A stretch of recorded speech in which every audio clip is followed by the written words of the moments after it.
Let's go to something just a little bit more fun. It's a serious political issue in the UK where inheritance taxes are about to be imposed on farmers, and farmers around the UK are up in arms, of course, worried that they can't hand their farms on to their family without paying a heavy tax. And Jeremy Clarkson, of course, who's become a bit of a hobby farmer through his TV series and the like, he's a bit of a hero of the crowd at the marches. Have a look at this. Jeremy, what's your word to the government? You're live on Sky. Please back down. Please back down. Just to your left, please. Please back down. The word there from Jeremy Clarkson. I got to admit, I like the guy and I like the farming show, Tim. And the thing is, he just turned up in the marches. He's in the crowd holding a placard. Of course, all the media went to him, but he says obviously he's doing all right. He's got plenty of money, but he's very much supporting all the farmers around the nation. Well, Jeremy Clarkson, like a lot of people who have the ability to comprehend history, is probably aware that government acquisition of farming lands tends not to end up well. Yeah. You know, I refer you to the history of the Soviet Union, history of communist China.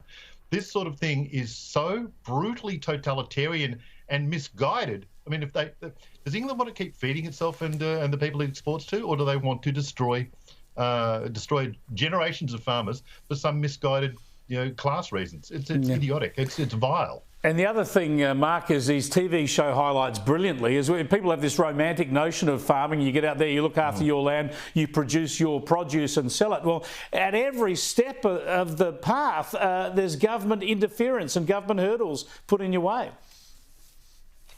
100%, and I've through some of my previous work as well, I've actually got to work with a few farmers and go out to Longreach, places like that. I couldn't survive 5 minutes in Longreach. I struggled with the solar panel. I burnt to a crisp within 5 minutes. These people are doing it hard, and to your point too, Tim, it's like this is the path. Socialism's all well and good until you run out of everyone's money, but they're trying to suck it out of the wrong places.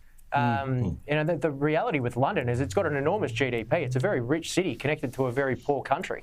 And unfortunately, they're punishing the wrong people. It sucks. Now, Ellen DeGeneres, your typical sort of Hollywood lefty, always threatening to leave the US if Trump wins. She didn't last time, but this time apparently, Tim, she's leaving. But it's kind of handy when you're a millionaire and you've got a holiday house in London or in the south of France, or you can pretty much go wherever you like. But she says she's going and not coming back. That's probably not going to worry too many people.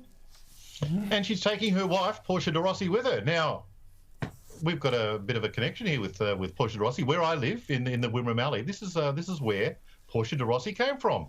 I don't think she had the name Portia de Rossi back then, but I think that's more of a Hollywood thing. But good on the girl for making it all the way to Hollywood and then making it all the way, I think, to the Cotswolds in England. It's not the best trade in the world. I mean, Cotswolds very pretty, but you don't get the LA weather there. So we'll see how she goes. I thought she might have been named after the boots they wear in the Wimmera. Aren't the Rossi boots still that go around the place? But anyway, let's hope they're happy in the UK. They'll miss them in Hollywood now.